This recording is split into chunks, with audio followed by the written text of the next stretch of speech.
Beginner artist जब भी किसी भी आर्टिस्ट को लाइव पोर्ट्रेट या लाइव स्टिल लाइफ या फ्री हैंड या अपना सेल्फ पोर्ट्रेट मिरर से ऐसे कुछ चीज़ बनाते हुए देखते हैं, तो जो उनके मन में होते हैं वो बहुत सारे क्वेश्चन आते हैं। जहाँ पर वो आर्टिस्ट को स्ट्रोक्स लगाते हुए देखते हैं कि स्ट्रोक्स पर स्ट्रोक लगाए जा रहे हैं और वो स्ट्रोक लगाते ही लगाते एक पूरा पोर्ट्रेट बना देते हैं फ्री हैंड। तो वहाँ पर जब वो बिगिनर आर्टिस्ट जो ये सारी चीज़ें देखते हैं तो उनके जो मन में होते हैं बहुत सारे क्वेश्चन एक साथ जन्म लेते हैं। वो सोचते हैं ये कैसे कर पा रहे हैं, जब हम चीज़ों को बना रहे हैं, ड्रॉ कर रहे हैं, तो चीज़ें सही जगह पर प्लेस नहीं हो रही हैं, उनकी प्लेसमेंट है वो सही जगह पर नहीं आ रही है, चीज़ें एक्यूरेट नहीं बन रही हैं। वो सोचते हैं कि जो आर्टिस्ट ये लाइव बना रहे हैं या मिरर से अपना सेल्फ पोर्ट्रेट या स्टिल लाइफ वगैरह ये सारी चीज़ें बना रहे हैं या फ्री हैंड बना रहे हैं, तो इन्हें कोई ऐसी टेक्निक्स या फार्मूला पता है या ये कुछ अलग हैं, हमसे अलग हैं, इन्हें कुछ अलग आता है जो हमें नहीं आता है। तो ये सारे क्वेश्चन होते हैं जो एक बिगिनर आर्टिस्ट के दिमाग में आते हैं कि ये कैसे ड्रॉ कर पाते हैं। जब हम इतनी सारी चीज़ें जब हम ऑनलाइन या ऑफलाइन देखते हैं, किसी को लाइव पोर्ट्रेट या सेल्फ पोर्ट्रेट करते हुए देखते हैं मिरर से, तो हम चीज़ों को केवल ऊपर ऊपर से देख रहे होते हैं।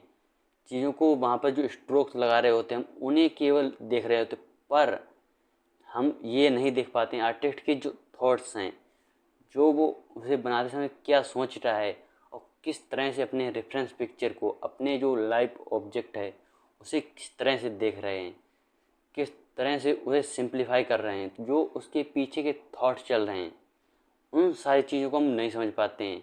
हम केवल जो पेपर पर स्ट्रोक लगा रहे होते हैं उन पर हमारे ध्यान होता है, वो उन सारी चीज़ों पर जाता है, ना कि जो उसके पीछे के जो थॉट्स चल रहे होते हैं उन आर्टिस्ट के, उन सारी चीज़ों को हम नहीं देख पाते। क्योंकि वो जब तक हम नहीं देख पाएंगे, जब तक वो आर्टिस्ट अपने आप उन सारे थॉट्स को नहीं बताएं कि वो चीज़ों को किस तरह से समझ रहे हैं, किस तरह से सोच रहे हैं, हम केवल ऊपर ऊपर से चीज़ों को देखते हैं कि वो स्ट्रोक लगा रहे हैं, अपने सब्जेक्ट को ब्लो कर रहे हैं और धीरे धीरे धीरे वो एक पूरा का पूरा लाइव पोर्ट्रेट या फ्री हैंड बना दे रहे हैं।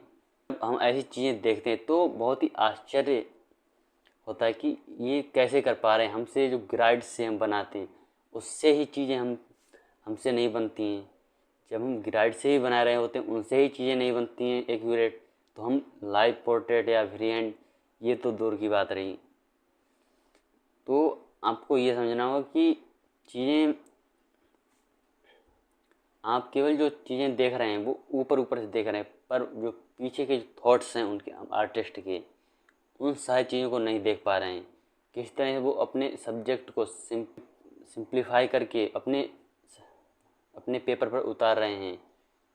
क्योंकि हम जब बिगनर होते हैं तो हम चीज़ों को कॉम्प्लेक्स करके देखते हैं, चीज़ों को देखते हैं कि क्या डिटेल्स हैं, ये थोड़े एंगल्स हैं, ये थोड़ी चीज़ें हैं, तो ये सारी चीज़ें देख रहे होते हैं। पर जो आर्टिस्ट हैं वो अपनी चीज़ों को सिंप्लीफाई करके देख रहे होते हैं, चीज़ों को सिंपल शेप्स या सिंपल लाइंस में तोड़ रहे होते हैं। क्योंकि जब भी आप किसी भी आर्टिस्ट को फ्री हैंड ड्रॉ करते हुए देखेंगे, मास्टर आर्टिस्ट को, तो वो चीज़ों को अपनी तोड़ रहे होते हैं, सिंपल लाइंस में तोड़ रहे होते हैं और वो धीरे धीरे बना रहे होते हैं। और जो एक चीज़ जो ज़्यादातर बिगनर्स के दिमाग में आती है, क्योंकि एक टाइम पर सबके दिमाग में ये बात आती है, चाहे मैं हूँ चाहे आप हो। क्योंकि जब भी हम आर्टिस्ट को ड्रॉ करते हुए देखते हैं तो हम सोचते हैं कि जो ये बना रहे हैं जो लाइव पोर्ट्रेट या फ्री हैंड, वो स्ट्रोक्स लगा रहे हैं और उनका एक साथ एक बार स्ट्रोक जो लगा रहे हैं उससे एक्यूरेट बन रहा है। तो ये सबसे बड़ी जो मिस्टेक है जो आपके द्वारा या बिगनर्स आर्टिस्टों के द्वारा जो की जा रही है, जो सोचते हैं कि वो एक बार में परफेक्ट बना रहे हैं। परफेक्ट नहीं बनता है, चाहे मैं बना रहा हूँ या कोई भी मास्टर आर्टिस्ट बना रहे हों, तो कितने बड़े मास्टर आर्टिस्ट हों, तो वहाँ पर उनकी गलतियाँ ज़रूर होती हैं, उनकी गलतियाँ होती हैं और काफ़ी गलतियाँ होती हैं। पर बात यहाँ पर आती है कि वो अपनी गलतियों को देख पा रहे होते हैं। गलतियाँ वहाँ पर भी हो रही होती हैं उनकी, पर वो अपनी गलतियों को देख पा रहे होते हैं और उन्हें सुधार पा रहे होते हैं। वो उसे समझ पा रहे होते हैं कि गलतियाँ कहाँ पर हैं और उन्हें कैसे सुधारना है। जहाँ पर हमारी गलतियाँ होती हैं, हम हमारे जो जो पेपर पर हम बना रहे हैं पोर्ट्रेट या कोई भी ड्राइंग सब्जेक्ट, तो वहाँ पर हम गलतियों को अपनी पहली बात तो ढूंढ ही नहीं पाते हैं। जब हम ढूंढ ही नहीं पाएंगे उन गलतियों को, तो उसे संभालने की, उसे सुधारने की बात तो बाद में आएगी। जब तक हम अपनी गलतियों को देख ही नहीं पाएंगे, तब तक उन्हें सुधारने की बात तो बाद में आएगी। तो आज का ये जो लेसन है, तो इसमें आप मेरा जो सेल्फ पोर्ट्रेट है उसका लेसन देखेंगे, ड्राइंग लेसन देखेंगे, जिसमें मैंने अपना सेल्फ पोर्ट्रेट बनाया है लाइव मिरर से। यहाँ पर मैंने अपना सेल्फ पोर्ट्रेट मिरर से देखकर स्टार्ट किया है। यहाँ पर वीडियो की क्वालिटी को थोड़ा इग्नोर करके मेरी वॉइस पर थोड़ा ज़्यादा ध्यान देना, क्योंकि वीडियो क्वालिटी थोड़ी कम है। तो मैं यहाँ पर सबसे पहले स्ट्रोक लगा रहा हूँ कि कौन सी चीज़ कहाँ पर आएगी। पहले मैंने अपने हेड का टॉप जो एक्सट्रीम पॉइंट है वो मैंने पहले गेस किया कि ये जो टॉप पॉइंट यहाँ पर आएगा, और ये पॉइंट हैं वो हो सकता है ज़्यादा भी हो सकते हैं, कम हो सकते हैं, पर मैंने यहाँ पर गेस किया कि ये इतना ही होगा। और इसके कंपैरिजन में जो इसकी विड्थ है फेस की, वो इतनी होगी। अब मैं अपने सेल्फ पोर्ट्रेट को सिंप्लीफाई कर रहा हूँ, क्योंकि आप चाहे चीज़ें रेफरेंस से बनाएं चाहे लाइव बनाएं, जो लाइंस एंगल्स प्रोपोर्शन है वो वही रहेंगे, ड्राइंग के फंडामेंटल जो प्रिंसिपल हैं वो वही रहेंगे। तो हम अपने सब्जेक्ट को पहले स्ट्रेट लाइंस में तोड़ रहे हैं, क्योंकि जो हमारा नेचर है वो हमें स्ट्रेट लाइन नहीं कर्व्स देता है, छोटे बड़े कर्व्स देता है, स्ट्रेट लाइन नहीं देता है। लेकिन एज एन आर्टिस्ट जब हम चीज़ों को देखते हैं, सिंप्लीफाई करते हैं, क्योंकि जो कॉम्प्लेक्सिटी है वो कोई एक छोटा सा बच्चा भी देख सकता है। यही वो जगह है जहाँ पर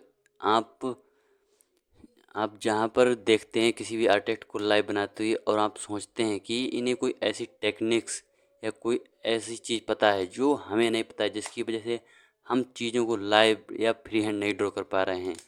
वो यही चीज़ होती है कि वो अपने सब्जेक्ट को किस तरह से देखते हैं। वो अपने सब्जेक्ट को देखकर उनके दिमाग में क्या थॉट चल रहे होते हैं। वो जब अपने सब्जेक्ट को देखते हैं तो वो सिंप्लीफाई कर रहे होते हैं, वहाँ पर चीज़ों को स्ट्रेट लाइन में कन्वर्ट कर रहे होते हैं, और चीज़ों को अच्छे से देख रहे होते हैं कि कौन सी चीज़ किस चीज़ के कंपैरिजन में कितनी बड़ी है। एक दूसरे से चीज़ों को कंपेयर कर रहे होते हैं, एक एक एंगल्स को, एक एक लाइंस को अच्छे से पहले देख रहे होते हैं, फिर एक एक स्ट्रोक लगा रहे होते हैं। अब जो सबसे इंटरेस्टिंग चीज़ आती है वो है कि हमें केवल उनके स्ट्रोक्स दिख रहे होते हैं कि वो स्ट्रोक लगा रहे हैं, क्योंकि आपने जहाँ तक देखा होगा यूट्यूब पर या और कहीं पर भी लाइव जब आर्टिस्ट ड्रॉ करते हैं तो आप उन्हें स्ट्रोक्स लगाते हुए देखते हैं, और आपको केवल स्ट्रोक्स ही दिखते हैं कि वो स्ट्रोक्स लगा रहे हैं, पर आपको ये नहीं पता चलता है कि वो चीज़ों को ऑब्जर्व कर रहे होते हैं कि कौन चीज़ कितनी बड़ी है, कौन सी चीज़ कितनी बड़ी है। एक दूसरे के कंपैरिजन में चीज़ों को कंपैरिजन चल रहा होता है, और चीज़ों को एंगल्स वो जज कर रहे होते हैं, वहाँ पर फिर एक एक स्ट्रोक्स लगा रहे होते हैं, क्योंकि वो उनके दिमाग में चल रहा होता है कि चीज़ें कितनी बड़ी हैं और कितनी छोटी हैं, इसीलिए वो हमें नहीं दिखती हैं। अब वो जब तक नहीं देखेंगी जब तक आर्टिस्ट अपने थॉट्स को आपके साथ शेयर नहीं करेंगे। पर आपको चीज़ें ऊपर ऊपर से केवल नहीं देखनी है, आपको चीज़ों को अंदर से समझना है कि इनके थॉट्स, इन मास्टर आर्टिस्ट के थॉट्स क्या चल रहे हैं इसे बनाते वक्त। जब तक आप ये नहीं समझोगे तब तक आपको चीज़ें मैजिकल सी लगेगी, हाँ ये कैसे बना पा रहे हैं। चीज़ें आपको कॉम्प्लेक्स लगेंगी, आपको लगेगा कि इन्हें कुछ ऐसी टेक्निक्स या कुछ ऐसा चीज़ पता है जो हमें नहीं पता है। आपको लगेगा कि इनमें कुछ अलग है जो हम में नहीं है। हाँ, पर ये बात अलग है, ये चीज़ मिस मत कर देना कि उन आर्टिस्ट के ड्राइंग फंडामेंटल प्रिंसिपल ये उनके सुपर क्लियर होते हैं, तभी वो चीज़ों को एंगल्स, चीज़ों को कंपेयर कर पा रहे होते हैं, चीज़ों को लाइव ड्रॉ कर पा रहे होते हैं, एक एक एंगल्स, एक एक लाइन्स प्रपोर्शन को जज कर पा रहे होते हैं कि चीज़ों को किस तरह से ड्रॉ करना है कि उसकी प्रपोर्शन जो हैं वो सही आएँ। तो ये चीज़ मिस नहीं करनी कि आपको ड्राइंग फंडामेंटल प्रिंसिपल इन सारी चीज़ों को मिस नहीं करना है, क्योंकि यही चीज़ होती है जो आप मास्टर आर्टिस्ट में देखते हैं कि जब वो लाइव चीज़ें बना रहे होते हैं या फ्री हैंड बना रहे होते हैं और आपको चीज़ें कॉम्प्लेक्स लग रही होती हैं, आपको चीज़ें मैजिकल सी लग रही होती हैं कि ये ऐसे कैसे ड्रॉ कर पा रहे हैं। जब हम ड्रॉ करते हैं तब चीज़ों की प्लेसमेंट है वो सही जगह पर नहीं आती है। इसीलिए आपको आपको हाइपर रियलिज्म, फोटोरियलिज्म इन सारी चीज़ें से हट के अपनी ड्राइंग फंडामेंटल को इनको स्ट्रॉन्ग करना है, क्योंकि जो सोशल मीडिया पर जो आप देखते हैं, जो ऊपर ऊपर से चीज़ें चल रही हैं, जो ऊपर ऊपर से चीज़ें आप देख रहे हैं कि कोई हाइपर रियलिज्म बना रहा है, कोई फोटो रियलिज्म बना रहा है, उन सारी चीज़ों से हट के जो आपका बेस है, जहाँ पर आप अपनी ड्राइंग को स्ट्रॉन्ग करते हैं, वहाँ पर आपको ध्यान देना होगा, क्योंकि वो चीज़ें बहुत बाद में आती हैं। जब तक आप अपने फंडामेंटल अपनी ड्राइंग को स्ट्रॉन्ग नहीं करेंगे तब तक चीज़ों को आप अच्छे से ड्रॉ नहीं कर पाएंगे। हाइपर रियलिज्म वो सब चीज़ें बात की बात हैं। अब मैं चीज़ों को अच्छे से यहाँ पर ऑब्जर्व कर रहा हूँ अपने सेल्फ पोर्ट्रेट में, और फिर एक स्ट्रोक लगा रहा हूँ। आप पर देखेंगे वीडियो की स्पीड फास्ट है, फिर भी आपको चीज़ें धीरे दिखेंगी, क्योंकि मैं पहले चीज़ों को अच्छे से ऑब्जर्व कर रहा हूँ, फिर एक स्ट्रोक लगा रहा हूँ, फिर से ऑब्जर्व कर रहा हूँ, फिर एक स्ट्रोक लगा रहा हूँ। मैं चेक कर रहा हूँ कि एंगल्स कहाँ पर आएंगे। अब मैं देख रहा हूँ कि जो प्लेसमेंट्स हैं वो कहाँ पर आएंगी, और पेंसिल से इस तरह से देख रहा हूँ चीज़ों को मेजर करके कि चीज़ें कितनी कितनी बड़ी हैं एक दूसरे के कंपैरिजन में। जो नाक है वो जो ऊपर का हेड है उससे कितनी बड़ी है और कितनी छोटी है, इन सारी चीज़ों को एक दूसरे से कंपेयर कर रहा हूँ। और इन सारी चीज़ कंपेयर करने के बाद मैं चीज़ों को फिर से देख रहा हूँ कि उसके एंगल्स क्या हैं, क्या उसमें अच्छे से चीज़ों को ऑब्जर्व करने के बाद मैं देख रहा हूँ कि चीज़ें कितनी बड़ी हैं, कहाँ पर हैं, और चीज़ों को जहाँ पर गलतियाँ दिखी उसे धीरे धीरे धीरे धीरे सुधारते हुए चलना है, क्योंकि चीज़ें एक साथ एक ही बार में एक ही स्ट्रोक में कि यहाँ पर स्ट्रोक लगा दिया तो ये यहीं पर लगेगा और कहीं पर नहीं लगेगा।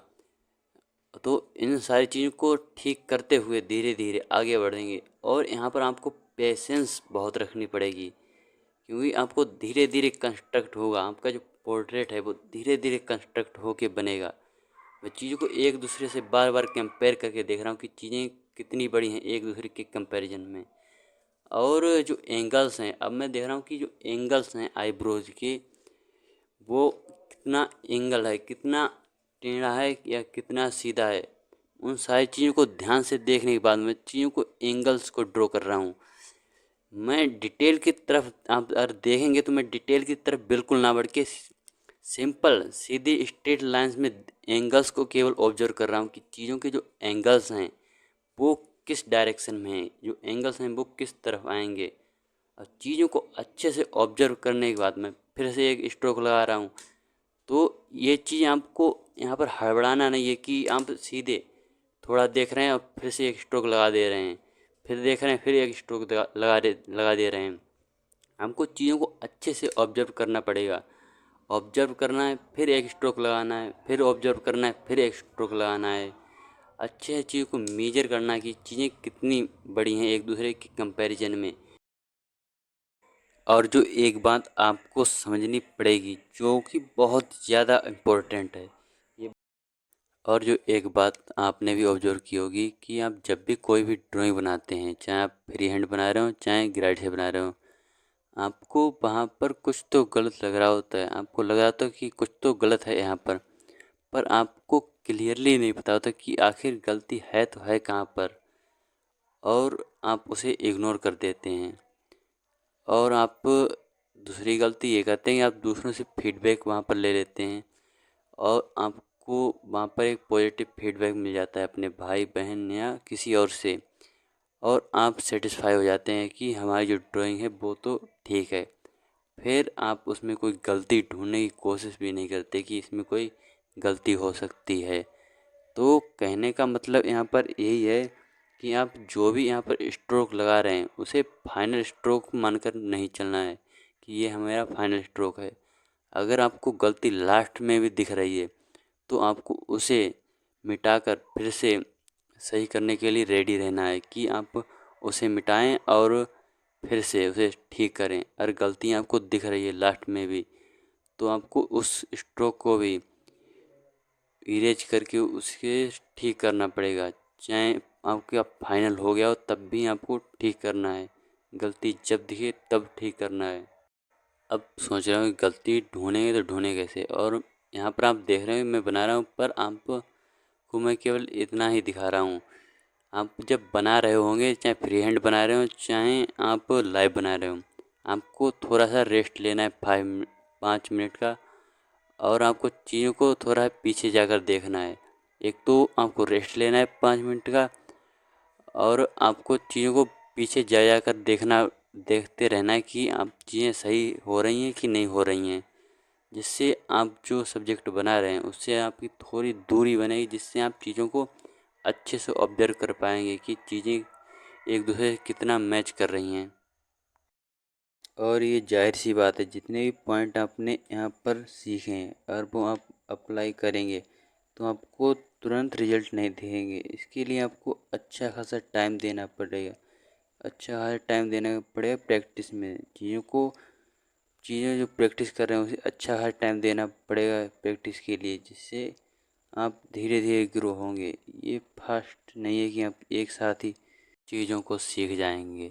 इसके लिए आपको अच्छी खासी प्रैक्टिस की ज़रूरत होगी।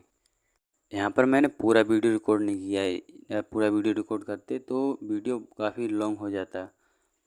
तो जो यहाँ पर शेडिंग आप देख रहे हैं, जो बिगनर्स होते हैं वो शेडिंग के पीछे भागते हैं कि हाउ टू शेड।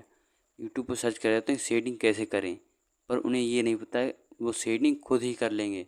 उन्हें जानने की ज़रूरत है तो वैल्यू को सीखना है कि कौन सी चीज़ कितनी डार्क हो रही है और कौन सी चीज़ कितनी लाइट हो रही है एक दूसरे के कंपैरिजन में।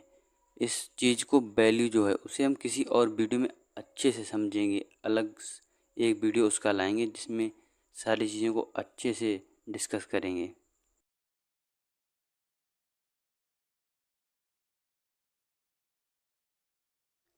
आशा है कि आपने वीडियो को लास्ट तक ज़रूर देखा होगा।